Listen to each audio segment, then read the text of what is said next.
Halo teman-teman, kembali lagi di channel aku. Jangan lupa like, comment, share, dan tonton. Hari ini kita akan membahas tentang sejarah lahirnya Pancasila. Sebelum itu, tanggal berapa sih Pancasila dikemukakan?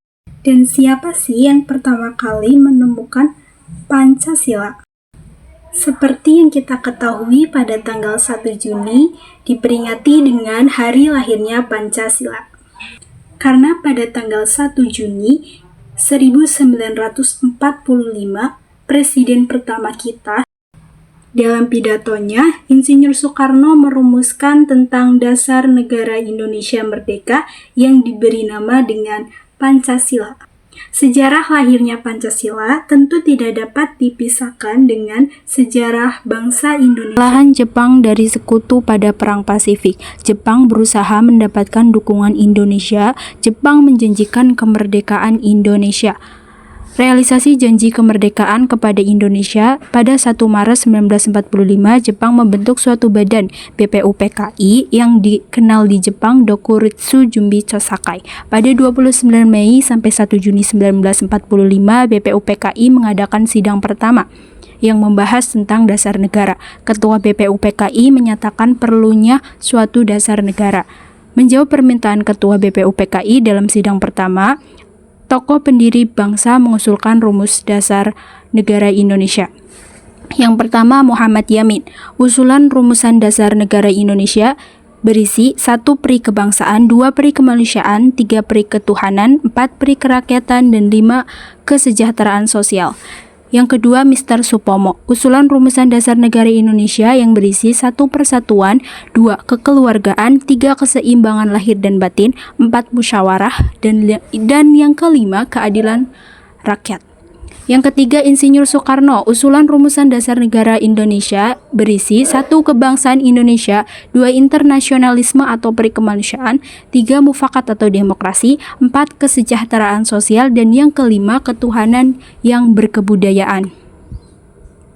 Usulan rumusan dasar negara Insinyur Soekarno awalnya diberi nama Pancadharma. Atas petunjuk ahli bahasa, rumusan dasar negara dinamakan menjadi Pancasila. Pancasila terdiri dari 2 kata, yaitu panca dan sila, yang memiliki arti 5 asas atau dasar.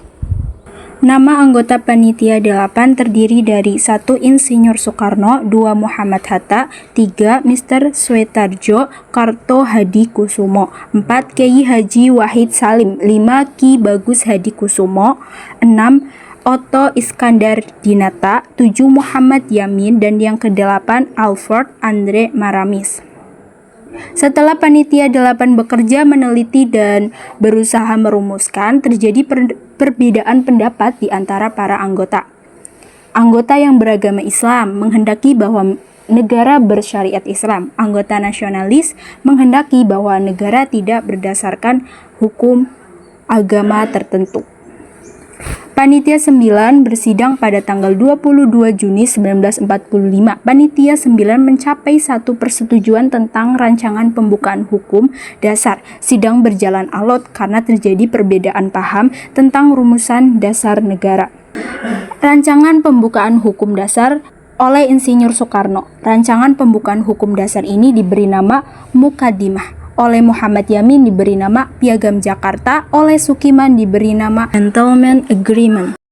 Pada sidang kedua BPUPKI 10-17 Juli 1945, Mukaddimah disepakati oleh BPUPKI. Dalam alinea keempat, naskah Piagam Jakarta, terdapat rumusan dasar negara. Rumusan dasar negara dalam Piagam Jakarta: 1. Ketuhanan dengan kewajiban menjalankan syariat Islam bagi pemeluk-pemeluknya. 2. Kemanusiaan yang adil dan beradab. 3. Persatuan Indonesia. 4. Kerakyatan yang dipimpin oleh hikmat kebijaksanaan dalam permusyawaratan perwakilan. 5. Keadilan sosial bagi seluruh rakyat Indonesia. Setelah Indonesia menyatakan kemerdekaannya pada tanggal 17 Agustus 1945, pada tanggal 18 Agustus 1945 PPKI mengadakan sidang pertamanya. Sidang pertama PPKI beragendakan untuk mengesahkan Undang-Undang Dasar tahun 1945. Sidang ini juga membahas rumusan dasar negara yang ada pada Piagam Jakarta. Pembahasan mengenai rumusan dasar negara dilatar belakangi oleh bagian dari rumusan sila pertama yang berbunyi ketuhanan dengan kewajiban menjalankan syariat Islam bagi pemeluk-pemeluknya.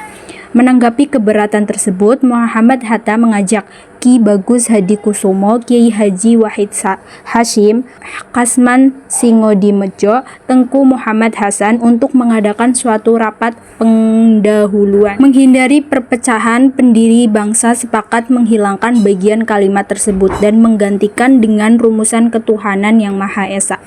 Rumusan final dasar negara Indonesia: 1. Ketuhanan yang Maha Esa. 2. Kemanusiaan yang adil dan beradab. 3. Persatuan Indonesia.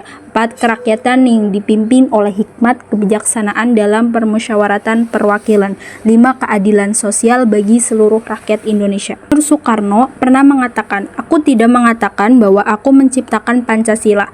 Apa yang kukerjakan hanyalah menggali lebih jauh ke dalam bumi kami, tradisi kami sendiri, dan aku menemukan 5 butir mutiara yang indah."